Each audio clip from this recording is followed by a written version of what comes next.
Hello, friends. Hearty welcome in my YouTube channel, Learn English Language with Sarjaro Patil.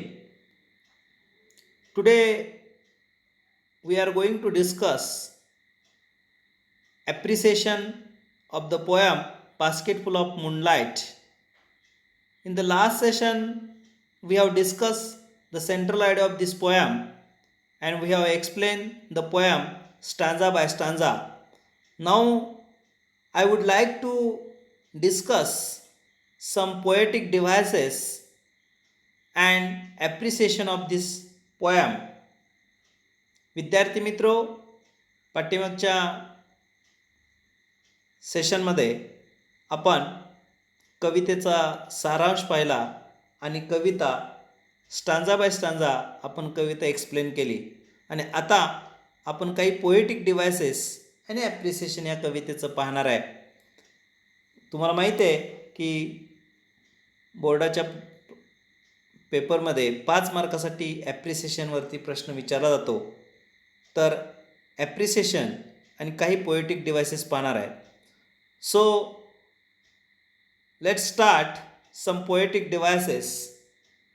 You know that some poetic devices are based on repetition.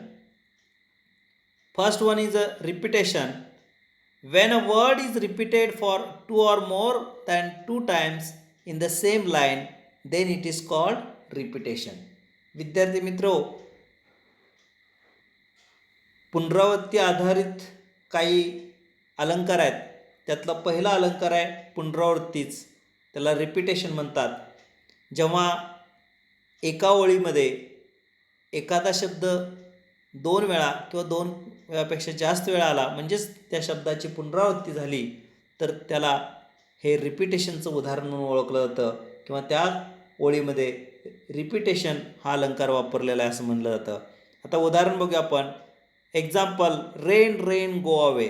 Here the word rain is repeated. या वाक्यामध्ये rain हा शब्द पुन्हा आलेला आहे. आता दुसरं उदाहरण बघूया की जे कवितेमधलं आहे. I want to sow many small small moons of light. Here the word small is repeated. या वाक्यामध्ये स्मॉल ह्या शब्दाची पुनरावृत्ती झालेली आहे म्हणून हे उदाहरण या कवितेतलं रिपीटेशन या अलंकाराचं आहे, या पोएटिक डिव्हाइसचं आहे. विद्यार्थी मित्रो, हे सेशन झाल्यानंतर जर तुम्हाला या PPTची फाईल पाहिजे असेल तर डिस्क्रिप्शन बॉक्समध्ये मी त्याची लिंक पाठवतो आहे. त्या लिंकला क्लिक करून तुम्ही डाउनलोड करून घेऊ शकता. Now look at the next poetic device and second number, alliteration. When a consonant is repeated at the beginning of word and in a quick succession, then it is called alliteration. जेव्हा beginning साऊंडची जर पुनरावृत्ती झाली तर त्याला आपण ॲलिट्रेशन असं म्हणून ओळखलं जातं. त्याला मराठीत अनुप्रास म्हणतात. अनुप्रास अलंकार तुम्हाला मराठीत माहिती असेल तर तो या ठिकाणी पाहणार आहे. त्याचं उदाहरण बघतोय आपण. Raju brings himself to the bank of bay. Here the consonant B is repeated. या वाक्यामध्ये साऊंड ब म्हणजेच बी याची पुनरावृत्ती झालेली आहे आणि म्हणून हे कशाचं उदाहरण आहे? ॲलिट्रेशनचं उदाहरण आहे. आता आपण कवितेतलं उदाहरण बघूया. The route is tough and full of snakes and scorpions. Here the consonant S is repeated. या वाक्यामध्ये यस या साऊंडचा पुनरावृत्ती झालेली आहे म्हणून हे उदाहरण कशाचं आहे? ॲलिट्रेशनचं आहे. So second example is also an alliteration. Now look at the next figure of speech, apostrophe. When in a sentence a direct address is made to dead or non-living objects, plants, animals, birds, absent persons, God, etc., it is use of apostrophe.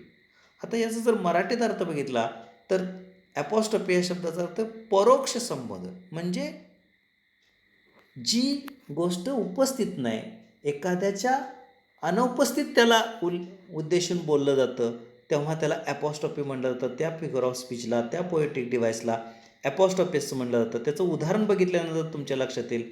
Example, O moon give me moonlight. Here moon is not present, so the poet is addressed to the moon and therefore it is an example of apostrophe. या ठिकाणी कवी चंद्राला उद्देशून बोलतोय. चंद्र इथं उपस्थित आहे का? नाही. Means which is not present. चंद्र इथं उपस्थित नाही, पण त्याला उद्देशून जेव्हा बोललं जातं तर ते उदाहरण कशाचं येतं? ॲपॉस्ट्रॉफीज येतं. सेकंड उदाहरण बघूया. ओ गॉड सेव्ह मी. हे देवा मला वाचव.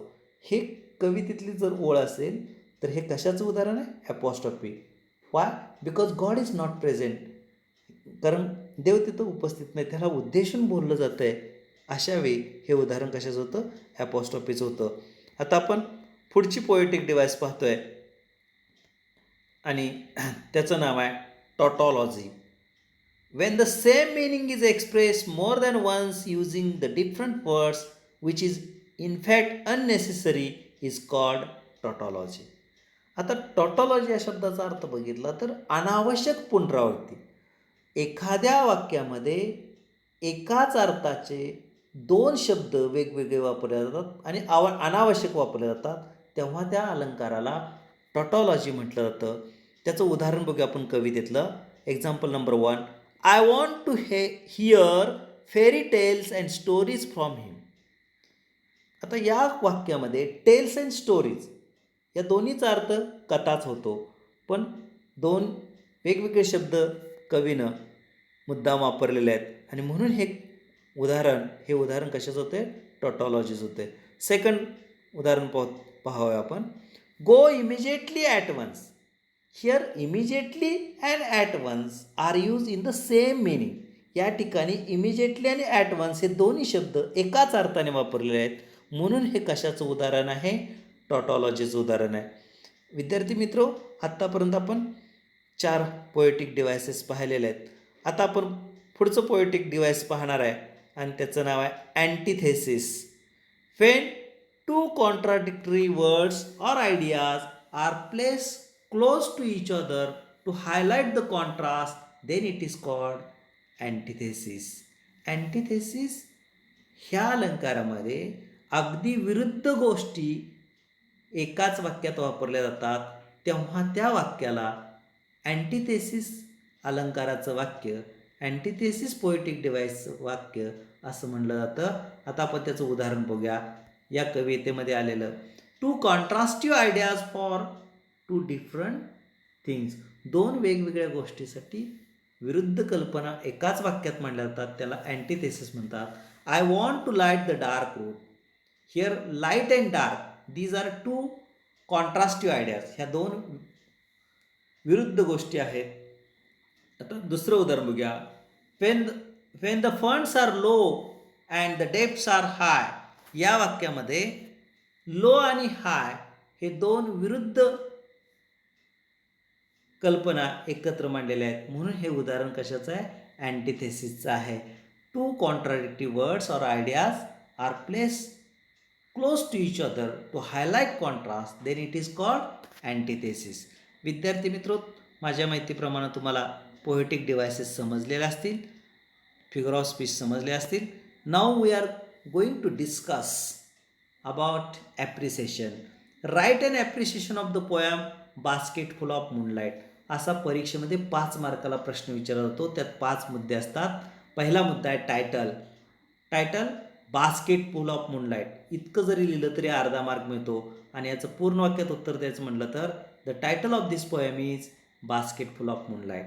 दुसरा मुद्दा आहे पोएट, त्याच्यासाठी अर्धा मार्क आहे आणि त्याचं उत्तर सुनील शर्मा जरी लिहिलं तुम्ही तरी अर्धा मार्क मिळणार आहे आणि पूर्ण वाक्यात लिहिलं तरी चालेल. The name of the poet is Sunil Sharma किंवा it is written by Sunil Sharma असंही लिहू शकता.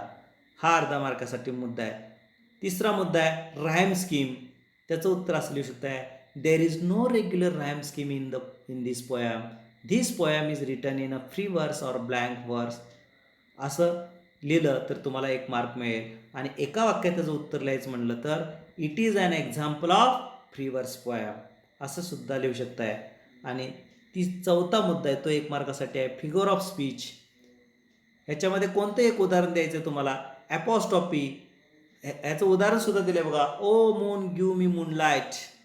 आता इथं उदाहरणासहित सांगितले, केवळ नाव लिहिलं तरी तुम्हाला 1 मार्क मिळणार आहे. आणि शेवटचा मुद्दा आहे तो central idea or theme. The theme of the poem is the strong desire of the village to solve the problems of the villagers as compared with the city life. The village life is full of difficulties and lack of facilities. The boy wants to lessen their difficulties and bring happiness among them. या ठिकाणी या मुद्द्यासाठी तुम्हाला 2 mark आहेत. विद्यार्थी मित्र, तुम्हाला central idea appreciation कसं लिहावं आणि त्यामध्ये सेंट्रल आयडिया कशी लिहावी हेही तुम्हाला मी स्पष्ट करून सांगितलेलं आहे. तर तुम्हाला हा पाठ समजला असेल. ॲप्रिसिएशन आणि पोएटिक डिव्हायसेस समजले असतील अशी आशा करतो. I hope all of you understood this session.